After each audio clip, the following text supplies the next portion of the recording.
नमस्कार साथियों। Reproductive health के 7 नंबर के पार्ट में आज आप और हम लोग बंध्यता, बांझपन, इनफर्टिलिटी, स्टेरिलिटी पर चर्चा करेंगे। तो सभी शब्दों का मीनिंग शायद आप समझ रहे होंगे, लेकिन नहीं समझ पा रहे हैं तो बांझपन से बहुत आसानी से समझ पा रहे होंगे कि जैसे कह देते ना, खेती बांझ डली हुई है। तो खेती बांझ डली हुई मतलब कि उस पर किसी प्रकार की कोई फसल ग्रोथ नहीं कर पा रही है, उसको कहा जाता है। तो यहाँ इसी रूप में फीमेल में लिया जाए, जबकि फीमेल कोई एक संतान पैदा ना कर पाए या प्रेग्नेंट ना हो पाए, उस स्थिति को बांझपन कहा जाता है। जो बांझपन जो वर्ड है हिंदी का, एक फीमेल के लिए बहुत ही कष्टदायक होता है। यदि कोई फीमेल जब संतान पैदा नहीं कर पाती है और उसको कोई बांझ कह दे तो वास्तव में वह उसके हृदय को झकझोर देते हैं। अब वह फीमेल ये नहीं कह पा रही है कि मैं सही हूँ लेकिन मेरा हस्बैंड सही नहीं है। मतलब ये सीधे सीधे कहा जाए कि मेल में भी कमी के कारण भी वह फीमेल बांझ कहलाती है, जबकि मेल दोषी है उस स्थिति में। तो इसको किस प्रकार से परिभाषित कर सकते हैं, देखिए डिफाइन किस रूप में। सिंपल में किसी फीमेल का प्रेग्नेंट ना हो पाना या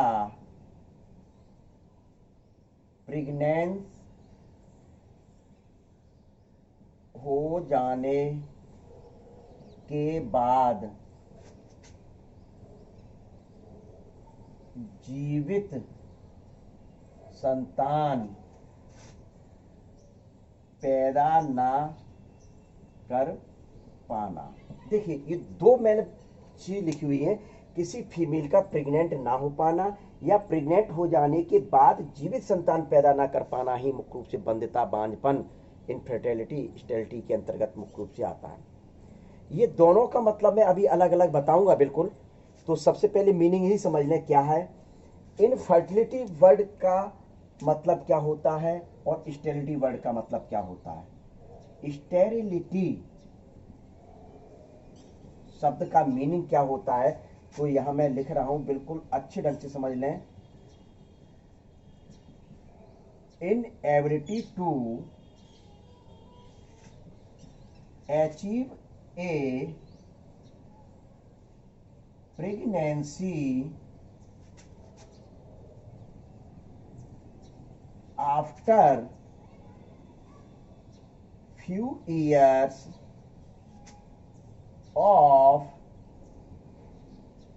trying to have a child।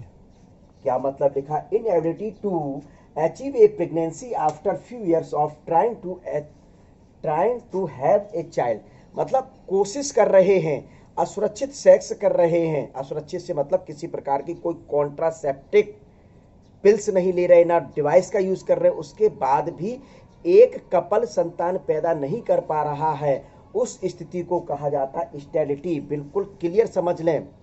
Without use of contraceptive or a female give not birth a child are called sterility. मतलब बिना कॉन्ट्रासेप्टिक यूज किए जब कोई फीमेल संतान पैदा नहीं कर पा रही है तो मुख्य रूप से सीधे सीधे क्या कहा जाता है, स्टेरिलिटी कहा जाता है। अर्थात दूसरी भाषा इन शॉर्ट कह दूं कि फीमेल प्रेग्नेंट नहीं हो पा रही। इनफर्टिलिटी का मीनिंग क्या होता है।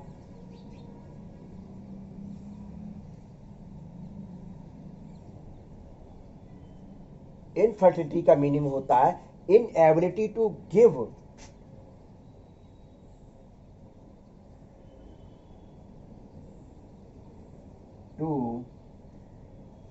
Give a live child birth, या बर्थ ऑफ चाइल्ड कह सकते हैं। सीधे सीधे लिखा है inability to give a life child birth. मतलब जब फीमेल प्रेग्नेंट हो रही है लेकिन जीवित बच्चे को पैदा नहीं कर पा रही है, उस स्थिति को इनफर्टिलिटी कहा जाता है। तो आप क्लियर भाषा में समझ लें, इन दोनों का मीनिंग, दोनों का तात्पर्य बिल्कुल अलग अलग है। स्टेरिलिटी में तो फीमेल प्रेग्नेंट ही नहीं हो पा रही है, जबकि कॉन्ट्रासेप्टिव का उपयोग नहीं किया जा रहा है, और इनफर्टिलिटी में फीमेल प्रेग्नेंट होती है लेकिन एक जीवित बच्चे को जन्म नहीं दे पाती, तब उसको कहा जाता है इनफर्टिलिटी। लेकिन सामान्य तौर पर टीचर्स जो हैं, या फिर ये कहा जाए कि बच्चे जो हैं, या किसी बुक्स में इसकी मीनिंग को अलग अलग नहीं लिखा गया और सीधे सीधे लिख दिया जाता, बंध्यता या बांझपन कह दिया जाता है। तो मीनिंग दोनों के अलग अलग हैं, अलग रूपों में समझ लें यदि कोई पूछता, और जब पूछा जाए तो एक जैसा आपको बताना है। तो इसके कई कारण मुख्य रूप से हो सकते हैं, इन दोनों के कई कारण हो सकते हैं। जैसे कौन कौन से रीजन हो सकते हैं? फिजिकल यानी शारीरिक कारण, इनबॉर्न कंडीशन हो सकती है, कोई मेडिसन कंडीशन भी हो सकती है, इम्यूनिटी कंडीशन भी हो सकती है, और मनोवैज्ञानिक स्थिति भी मुख्य रूप से हो सकती है। क्यों?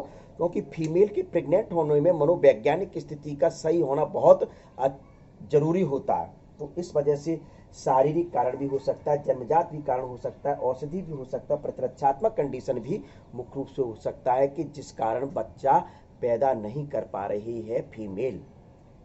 ये मुख्य रूप से दो प्रकार का होता है, टू टाइप्स कौन कौन से? फर्स्ट, प्राइमरी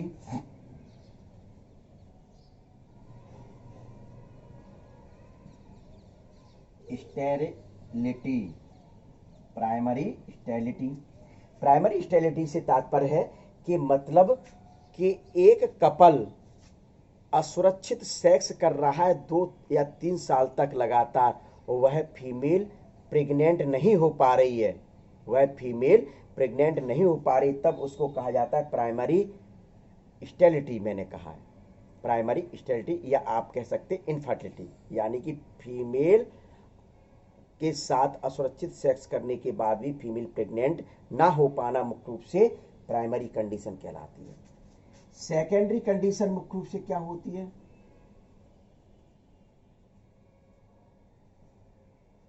कि पहली बार फीमेल प्रेग्नेंट हो गई है लेकिन अब आगे से फीमेल प्रेग्नेंट नहीं हो पा रही है, तब उसको कहा जाता है सेकेंडरी स्टेरिलिटी या इनफर्टिलिटी के नाम से मुख्य रूप से जाना जाता है।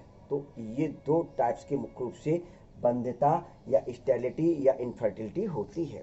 अब मेल दोषी है कि फीमेल दोषी है, क्या क्या कारण हो सकते हैं, उस स्थिति में मुख्य रूप से मैं आपको बता रहा हूं।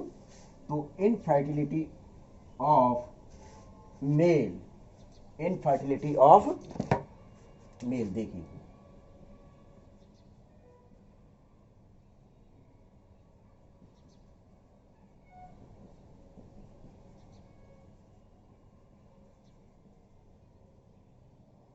इनफर्टिलिटी ऑफ इन मेल में देखें, मेल से मतलब आप और हम लोग, मतलब नर में मुख्य रूप से देखा जाए कि क्या क्या कारण मुख्य रूप से हो सकते हैं। सबसे पहले तो मुख्य रूप से देखिए,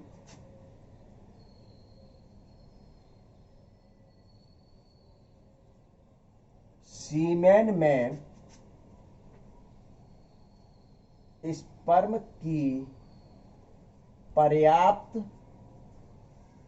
संख्या का ना पाया जाना,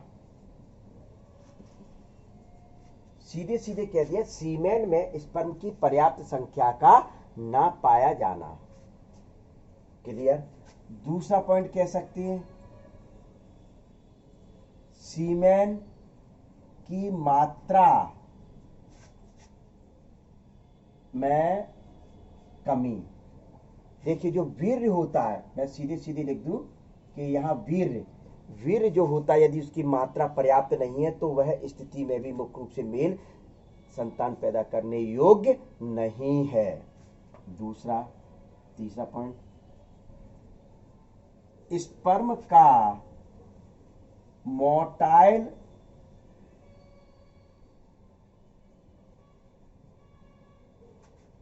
ना होना, यानी स्पर्म सही ढंग से मुख्य रूप से गति नहीं कर पा रहा है तो वह मुख्य रूप से ओवा तक भी नहीं पहुंच पाएगा। तो यह भी एक कारण है जिसके कारण मुख्य रूप से मेल संतान पैदा करने योग्य नहीं होता है। फिर बताते हैं, फ्रुक्टोज की मात्रा में कमी होना। देखिए कितना बड़ी बात लिखी गई है, फ्रुक्टोज की मात्रा में कमी होना, यानी कि सीमेन में जब फ्रुक्टोज की मात्रा कम है तो मुख्य रूप से स्पर्म को एनर्जी नहीं मिलेगी, स्पर्म को एनर्जी नहीं मिलेगी तो वो मुख्य रूप से मोटाइल नेचर का नहीं हो पाएगा, सही ढंग से गति नहीं कर पाएगा। तो इस वजह से कहा जाता है फ्रुक्टोज की मात्रा भी पर्याप्त होना बहुत अत्यावश्यक होता है। ये फिर बताया जाता है अगला पॉइंट, टेस्टिस का स्क्रोटम सैक में ना उतर पाना। देखिए टेस्टिस का स्क्रोटम सैक में ना उतर पाना, तो सीधे सीधे बताया जाता है कि आप लोगों ने पीछे मतलब वीडियोस देखी होंगी तो क्लियर होगा कि टेस्टिस का जो डेवलपमेंट एम्ब्रियो लेवल पर होता है वो एब्डोमेन में होता है, उदर गुहा में होता है। धीरे धीरे ये टेस्टिस इंग्विनल कैनाल से होते हुए अपने जांघों के बीच में जो स्किन के पाउच होते हैं जिनको स्क्रोटल सैक या स्क्रोटम सैक कहा जाता है उसमें आ जाते, तो उसके बाद ही मुख्य रूप से इसमें स्पर्म का डेवलपमेंट होता है सेकेंडरी सेक्सुअल कैरेक्टर डेवलप होने के बाद, यानी कि एक पर्टिकुलर एज 12, 13, 14 साल के बाद मुख्य रूप से स्पर्म डेवलपमेंट होते हैं। अब किसी परिस्थिति में मुख्य रूप से जब ये टेस्टिज स्क्रोटम सैक में नहीं आ पाते हैं तो मुख्य रूप से उस दौरान स्पर्म का डेवलपमेंट नहीं होता है। यह भी एक मेन रीजन है कि जिस कारण मुख्य रूप से कोई मेल संतान पैदा करने योग्य नहीं रहता है। ये भी सब स्थिति ये सही है, कोई प्रॉब्लम नहीं है, लेकिन मेल स्वयं क्रिएट कर लेता है कभी कभार। अत्यधिक ड्रिंक करना, अत्यधिक एल्कोहल का सेवन भी मुख्य रूप से संतान पैदा करने योग्य नहीं, नर को छोड़ता है। ये फिर अगला बहुत अच्छा पॉइंट है, ये आ रहा है क्लाइनफेल्टर। क्लाइनफेल्टर से क्या तात्पर्य है कि ह्यूमन में मुख्य रूप से नॉर्मल वे में कौन कौन से क्रोमोसोम्स होते हैं, 46 क्रोमोसोम होते हैं। 46 क्रोमोसोम, ये मेल है ये फीमेल है, इसे ध्यान रखें। तो इसको 44 plus X Y normal condition होती है और इधर 44 plus X X normal condition होती है। मैं बात कर रहा हूं सिर्फ और सिर्फ मेल की, यहां क्लियर लिखा हुआ मेल, तो इस वजह से सिर्फ इसकी चर्चा चलेगी, इसकी चर्चा बिल्कुल नहीं चलेगी। तो देखिए जब किसी परिस्थिति में, मैं इस रोग की सिर्फ बात कर रहा हूं, क्लाइनफेल्टर स्थिति में क्या होता है कि जब 44 प्लस एक्स एक्स वाई यानी एक एक्स क्रोमोसोम बढ़ जाता है, एक एक्स क्रोमोसोम बढ़ जाता है, तो वह मेल मुख्य रूप से स्टेराइल हो जाता है, यानी कि कभी संतान पैदा करने योग्य नहीं रहता। उसमें फीमेल जैसे कंडीशन डेवलप हो जाती हैं, उसके चेस्ट पर जो ब्रेस्ट होते हैं वो ब्रेस्ट बड़े हो जाते हैं, यानी मेल गायनेकोमेस्टिया हो जाता है, गायनेकोमेस्टिक हो जाता है। तो स्वाभाविक है कि इस एक एक्स के बढ़ने के कारण उसमें फीमेल जैसी कैरेक्टर डेवलप हो गए, जिस कारण से वह बंद हो गया।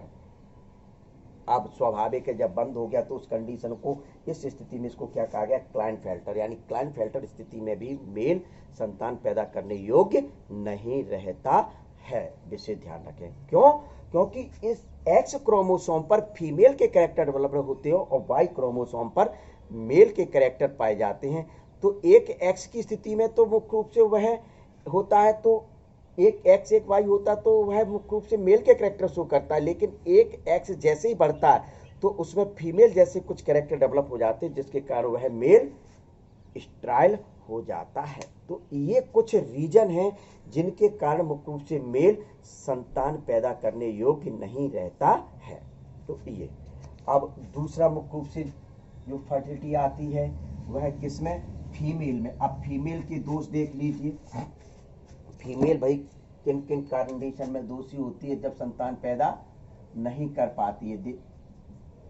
तो देखिए सबसे पहले मुख्य रूप से बताया जाता है डिफेक्टिव यूटेराइन एंडोमेट्रियम। क्या, डिफेक्टिव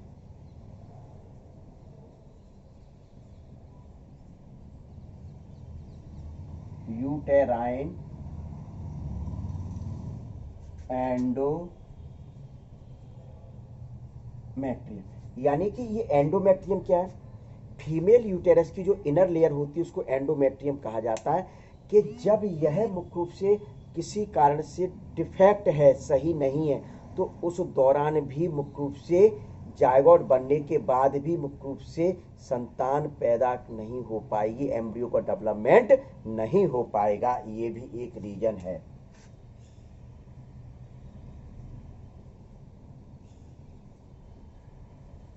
फैलोपियन ट्यूब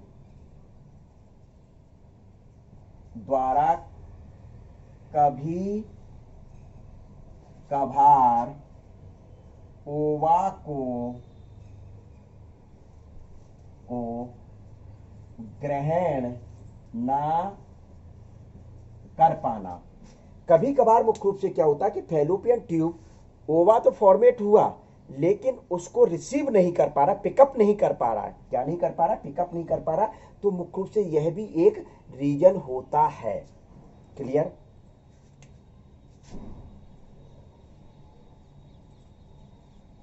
यूटेरस का जन्मजात यानी इन बॉर्न विकृत होना। जब यूटेरस जन्म से ही मुख्य रूप से फीमेल में विकृत है तो उस स्थिति में भी मुख्य रूप से क्या हुआ है, संतान पैदा नहीं कर पाएगी।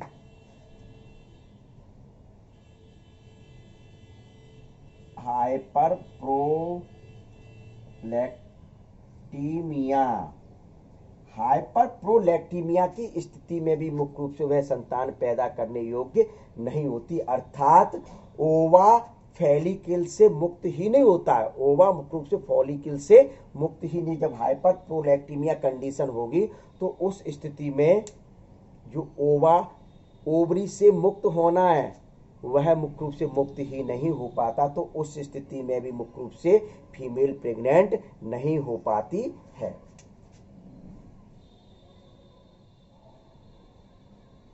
फीमेल की वेजाइना का विकृत होना, फीमेल की वेजाइना का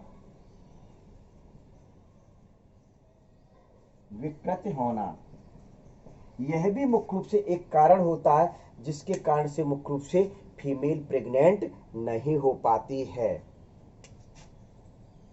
अगला, थायराइड व एड्रिनल ग्लैंड्स यानी ग्रंथि का असामान्य, जब थायराइड व एड्रिनल जो ग्लैंड होती है वह मुख्य रूप से कैसी हो जाए, असामान्य हो जाए तो उस स्थिति में भी मुख्य रूप से क्या फीमेल प्रेग्नेंट नहीं हो पाती है। तो ये भी मुख्य रूप से रीजन होता है। फिर कार्पस ल्यूटियम की अपर्याप्त वृद्धि, कार्पस ल्यूटियम का अपर्याप्त वृद्धि यानी कि कार्पस ल्यूटियम की सही ढंग से ग्रोथ नहीं हो पाती है तो उस दौरान मुख्य रूप से प्रोजेस्टेरोन का स्राव बंद हो जाता है, प्रोजेस्टेरोन हार्मोन का सीक्रेशन मुख्य रूप से बंद हो जाता है। तो जब प्रोजेस्टेरोन हार्मोन का सीक्रेशन बंद हो जाएगा तो फीमेल प्रेग्नेंस नहीं हो पाती, तो फीमेल गर्भ धारण करने में असमर्थ होती है। तो ये कई रीजन है जिन स्थिति में मुख्य रूप से फीमेल प्रेग्नेंट नहीं हो पाती। कभी कभार फीमेल का मोटा होना भी, क्या ये पॉइंट भी सुन लें, कभी कभार फीमेल का मोटा होना भी मुख्य रूप से बहुत खतरनाक स्थिति होती है, जिस कारण से भी फीमेल प्रेग्नेंट नहीं हो पाती है। लेकिन ये दोनों मेल और फीमेल में जो बताया गया, इन स्थिति को डॉक्टर के पास जाकर सुधार किया जा सकता है। यदि फीमेल किन्हीं भी परिस्थिति में प्रेग्नेंट नहीं हो पा रही है, चाहे मेल की स्थिति खराब हो कि फीमेल की स्थिति खराब हो, तो यदि ओवा डेवलप हो रहा है, फीमेल में ओवा डेवलप हो रहा है और मेल में यदि स्पर्म बन रहे हैं लेकिन गर्भवती नहीं हो पा रही है, तो मुख्य रूप से टेस्ट ट्यूब बेबी के द्वारा संतान प्राप्त की जा सकती है। तो ये एक मुख्य रूप से सुधार किया गया है मेडिकल साइंस में कि संतान पैदा नहीं कर पा रहे, लेकिन टेस्ट ट्यूब बेबी के द्वारा मुख्य रूप से संतान पैदा की जा सकती है। यानी फीमेल या किसी कपल्स को दुखी होने की आवश्यकता नहीं है। ये आपको मैंने 6 पार्ट में पढ़ा के आया था, यदि ध्यान होगा तो।